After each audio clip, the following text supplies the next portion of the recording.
When I get to sixth period, I'm excited because that's my lunch period. And, well, food. I'm a hungry person. So I go to the table in the corner of the cafeteria, and I sit down with my friends. Hey, Dinah's here! That's Claire.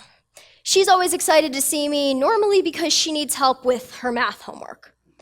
Or her French homework. I stopped taking French 2 years ago. Then there's Ashley, who just waves at me. Continually. Until I wave back. And finally, there's Sophia. Oh my God. I swear, if we have to peer edit our papers again today in English, I'm literally going to shoot myself. How do I respond to that? I make it a joke, of course. Do you want me to do it? Like, I'm free next period, so I could shoot you so you don't have to do it yourself. You know, make it a little more dramatic. Oh, I like that, like a suicide pact, and then you could kill yourself after you kill me. Did you hear what I just said? If you're an adult in the room, you probably interpreted every word of that quite literally, which isn't necessarily a bad thing. You're probably wondering if I'm mentally stable, debatable, and how often I talk to my friends like that. Don't worry, I'll address all of that later. However, if you're a high school student or even a college student, that may have sounded exactly like a conversation you've had before and probably more than once. Which brings me to this incredibly simple yet concerning statement. In our world today, presenting oneself in a negative light warrants the approval of others. Today, let's dig into that statement by focusing on 3 main ideas. We'll first discuss why we have a tendency to act negatively from a scientific standpoint. We'll then discuss how culture comes into the mix, and finally, we'll take a look at the 2 layers of negativity that lay along the base of our society, side by side. Humans are social. That's something we all know and can agree on. And because we're social, we have a tendency to want to act like each other or conform. Take, for example, the famous 1951 Asch experiment, in which Polish Gestalt psychologist Solomon Asch set out to investigate the extent to which pressure from a group could affect a person to conform. Asch set up an experiment in which subjects were placed in a room with actors, who the subjects believed to be others taking part in the experiment. When the actors gave incorrect answers to very simple questions, most subjects chose not to trust their own intuition, but instead to conform to their peers and answer the questions incorrectly. Astoundingly, Asch found that subjects answered incorrectly 37% of the time when with a group, as compared to only 1% when alone, suggesting that the influence of others has the ability to lead to conformity. But how do we know what is conformity and what isn't? Take Halloween, for example. It's a pretty cool holiday. You get to be whatever you want. Granted, it only lasts for 1 day, but still, you get to choose. But if you think about it, every day is sort of like Halloween, in a way. People get to choose who they want to be and what parts of themselves they want to show the world. Others, like me, choose to cover up certain parts of ourselves. And that's where a very important word that I want to take a second to talk about comes in. Merriam-Webster Dictionary defines deception as the act of causing someone to accept as true or valid what is false or invalid. And this is what I've been doing since the beginning of high school. Every day at school, I sit around the lunch table with 7 other people, 7 of my closest friends who aren't aware of some of the most defining pieces of my character. They don't have a clue about my struggles with mental illness, that I've been questioning my sexuality for the past 2 years, or that sometimes when I say I hate myself, I'm not joking.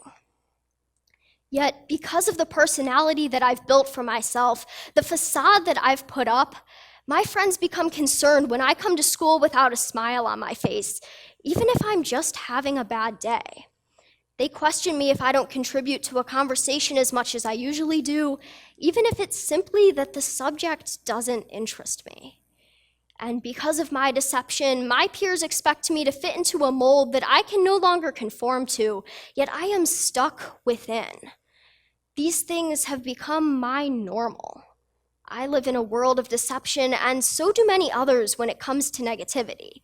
Using my personal experience, we can divide these types of negativity into two main categories. For the sake of remembering them, I've made them into hypothetical characters. Our first character is Sam. She's a high school junior who lives with her boyfriend and his 4-year-old daughter, Emily. Sam's boyfriend dropped out of high school and is unemployed. He's often drunk and acts abusively towards her. Last year, Sam was diagnosed with depression and generalized anxiety disorder. She often acts negative, but for realistic reasons. When she says that she wants to hurt herself or that she wants to die, she really means it. Sam uses negativity as a cry for help. Henry, on the other hand, fits into our second category. He's a high school senior whose 6'7" frame has made him the star of his basketball team. His parents are both successful doctors who give him a $3,000 budget each year for Christmas. Henry doesn't suffer from any mental health issues. He doesn't hate himself. He wouldn't overdose on sleeping pills if you guaranteed him $3 million for Christmas. Yet he acts just like Sam because he feels the need to fit in.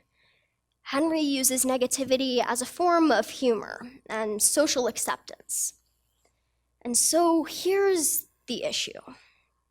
The real pressing issue that we face as a society. To an outsider, Sam and Henry appear to be exactly the same. They both talk about death and hating themselves and hopelessness and loneliness and sadness and pain. And so how do we tell which person is really in need of help? We can't. That's horrible. We can't tell the difference between a joke and somebody who's considering suicide. These deep-rooted issues in our society need to end. We need to begin thinking about our attitudes, what we say and how we say it. We need to begin realizing that mental illness and suicide are real issues, not topics of casual conversation. And we need to begin to create the divide between Sam and Henry. A few weeks into my sophomore year, a speaker from a program called Life Act came to talk to my health class. And to be honest with you, I don't remember much of what he talked about. I do remember that he passed out pens that were triangular, which, if you ask me, is pure genius because then they can't roll off the table. It's foolproof.